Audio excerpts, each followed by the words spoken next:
I remember you sharing the story, walking through with the CEO at the time. And I think you asked him a question, what are the biggest frustration or biggest challenge, Yeah. and what he shared with you. And so I think I see that with a lot of agents, is that they don't embrace that technology, that tool, to really help them stay organized, stay on top, not let opportunities fall through the cracks. Mhm. And share that story and kind of the perspective, and then Yeah. kind of how you looked at it and applied to your own business, just from that conversation.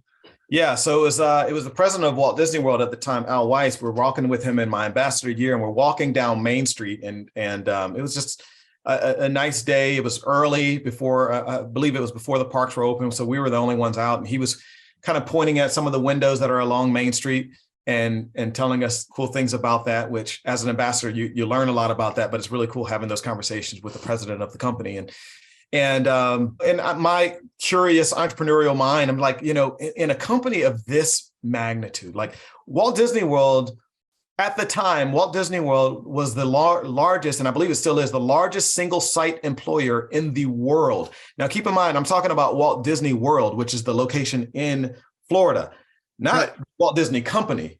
Walt Disney World at the time in 2006, when I was a Walt Disney World ambassador, had 65,000 cast members working at that location. Crazy. Right.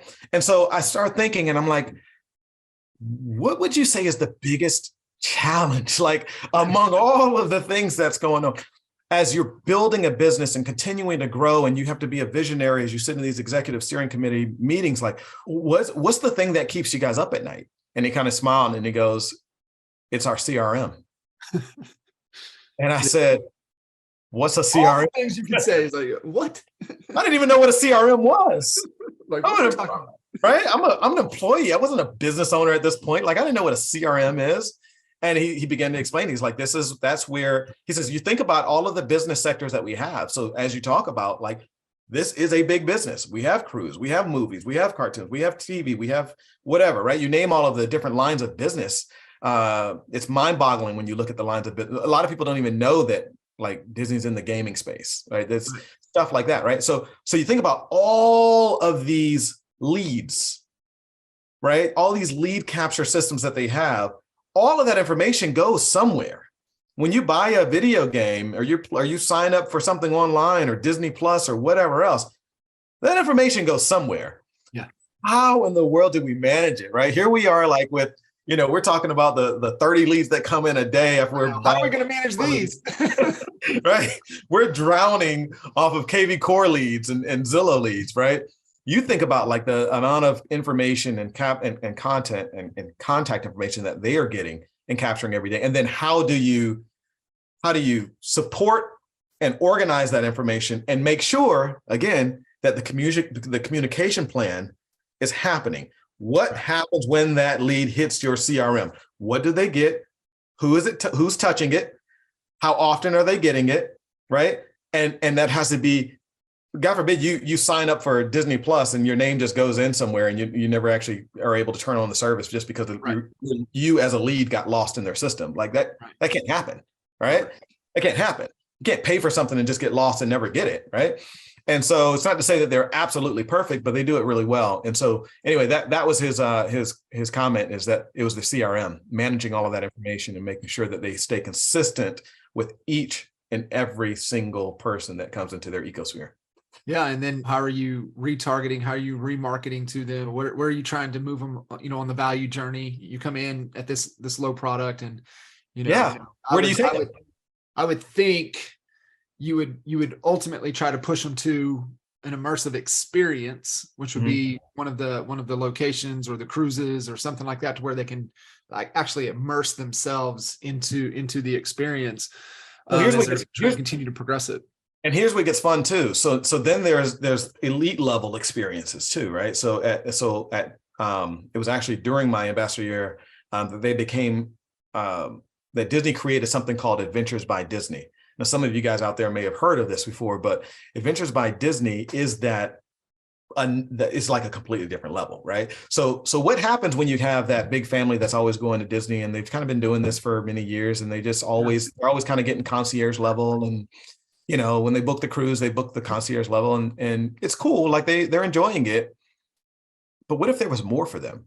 What if there was a truly unique VIP experience where you're actually in a different part of the world and you have concierge guides who learn everything about the region that you're in, and they take you on these tours, and it is truly what you mentioned, the immersive experience where your food and all this kind of stuff is taken care of, your room is all taken care of, your transfers from country to country are taken care of, and it's all backed by Disney. Like, these are Disney people, so you're always going to get that high level service, and then they build in, because it's Disney, you know, they have relationships with government entities and big companies that other people can't necessarily pull off. So Disney's able to pull off some things that happen in these countries that are what they call magical moments that would never have happened had you not been affiliated with Disney. With Disney. Yeah. No, there's no way it would have happened, right?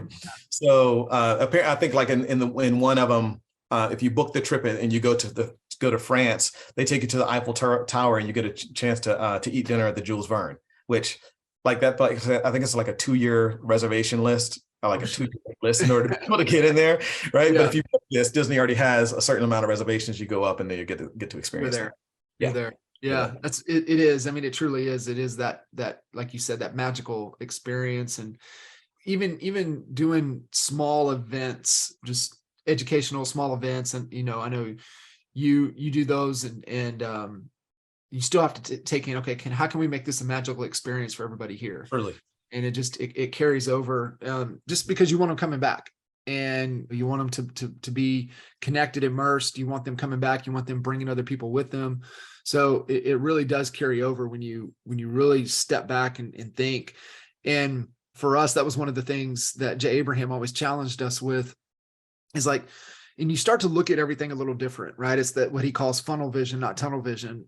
And where we have exponential gains in our business is when we're able to experience and see other things in other industries, and how can we take that and apply it to what we do. Where you have just the incremental gains is if you just do what everybody else is doing in your industry. That's just the small little leaps and bounds. Can you have over a period of time double, triple? Yeah, of course.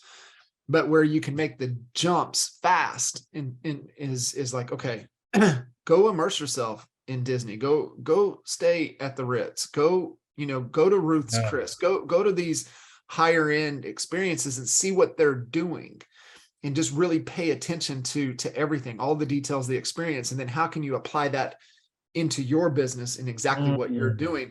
That's where you make the big strides, the big jumps in growth, is being able to apply that. And so I like that. Fascinating. Funnel vision, not tunnel vision. That's it. How can you funnel something that you see in another area, another completely different industry, and funnel that into what you're doing now and make some great strides? I mean, it's a great differentiator, right? Yeah. Well, I mean, you look at you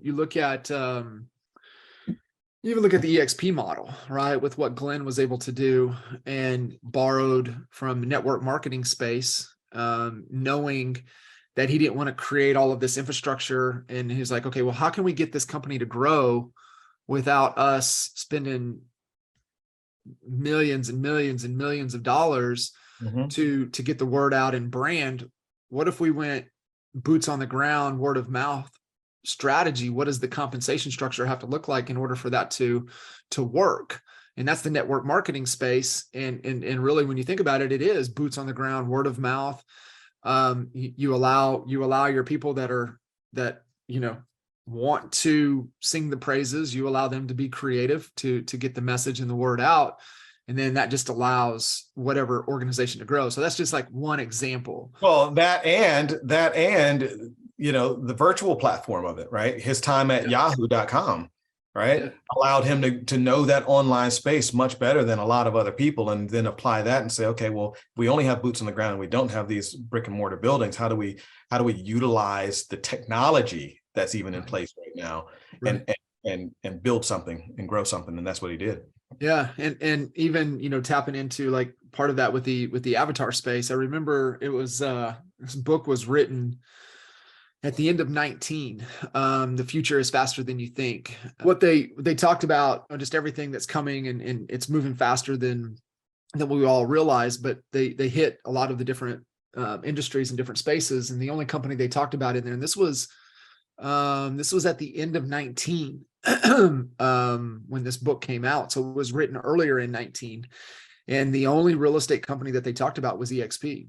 And they talked about the avatar process, and they ended up kind of going into the hologram and really like what we see, like Marvel, right? You know, they're all hologrammed in from all over, wherever in the galaxy that they're at. Right. But they're kind of talking about that scenario. And then we know what happened with Bella and EXPI and everything later in 20, and all of the major corporations adopting that technology just to be able to work, right? Because we couldn't get together, but it was a way to get together.